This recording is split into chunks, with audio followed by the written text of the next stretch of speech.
সালামু আলাইকুম। এই মুহূর্তে একটা ক্রান্তিকাল পার করছে বাংলাদেশ। বর্তমান সরকারের যিনি প্রধান উপদেষ্টা আছেন ডক্টর মোহাম্মদ ইউনূস, এক হাতে অনেক কিছু তাকে সামলাতে হচ্ছে।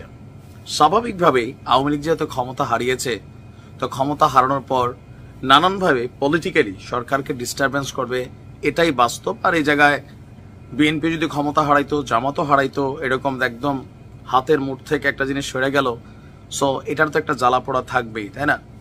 এর পাশাপাশি আপনি দেখেন যে মার্কিন যে গোয়েন্দা প্রধান ভারতে আসলো, তার যে বক্তব্য, সেইটাকে কেন্দ্র করে একটা আন্তর্জাতিক চাপের মুখে আছে সরকার। দেশের অভ্যন্তরে বিভিন্ন জায়গায় মব জাস্টিস, আইন শৃঙ্খলার পরিস্থিতির অনেকটা উন্নতি হলেও এখনো অনেক জায়গায় অনেক কিছুই সামলাতে বেগ পেতে হচ্ছে ডক্টর মোহাম্মদ ইউনূসকে। কথা ছিল সেনাবাহিনী খুব বেশি দিন মাঠে থাকবে না, কিন্তু বর্তমান সিচুয়েশনকে কাভার করতে হলে পুলিশের বিপরীতে সেনাবাহিনীর অবস্থানটাই আসলে শক্তিশালী। রাইট নাও আজকে আমরা দেখছি যে চেকপোস্ট থেকে আস্ত পুলিশরে ডাকাতরা তুলে নিয়ে গেছে। বিষয়টা আপনি বুঝতে পারছেন যে কোন লেভেলে পুলিশের প্রতি মানুষের ভয়টা ভেঙে গেছে।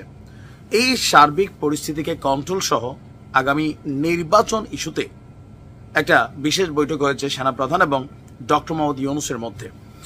সেনাবাহিনী প্রধান জেনারেল ওয়াকারুজ্জামান এবং অন্তর্বর্তী সরকারের প্রধান উপদেষ্টা ডক্টর মোহাম্মদ ইউনূসের একটা বৈঠক হয়েছে রাষ্ট্রীয় অতিথি ভবন যমুনায়। আর আমাদের সেনাবাহিনীর যে জনসংযোগ পরিদপ্তর আইএসপিআর, তারা একটা সংবাদ বিজ্ঞপ্তিতে আপনার এই তথ্য জানিয়েছে।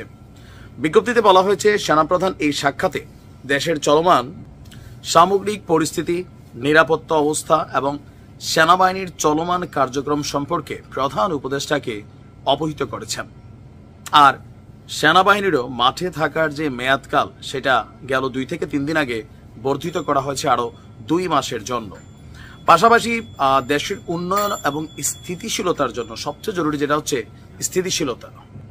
এই স্থিতিশীলতা এই মুহূর্তে বাংলাদেশের খুবই প্রয়োজন। আর স্থিতিশীলতার জন্য আইন শৃঙ্খলা বাহিনী, সশস্ত্র বাহিনী বলেন, পুলিশ বলেন, সেনাবাহিনী বলেন, বিজিবি বলেন, প্রত্যেকের মাঠে থাকাটাই আসলে এই মুহূর্তে গুরুত্বপূর্ণ হিসাবে দেখছে সরকার।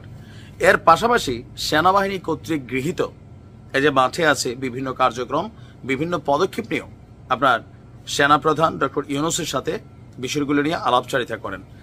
সেনাপ্রধান সাম্প্রতিক সময়টা সেন্ট্রাল আফ্রিকান রিপাবলিকে সফর করেছিলেন, সেই বিষয়েও প্রধান উপদেষ্টাকে তিনি জানিয়েছেন।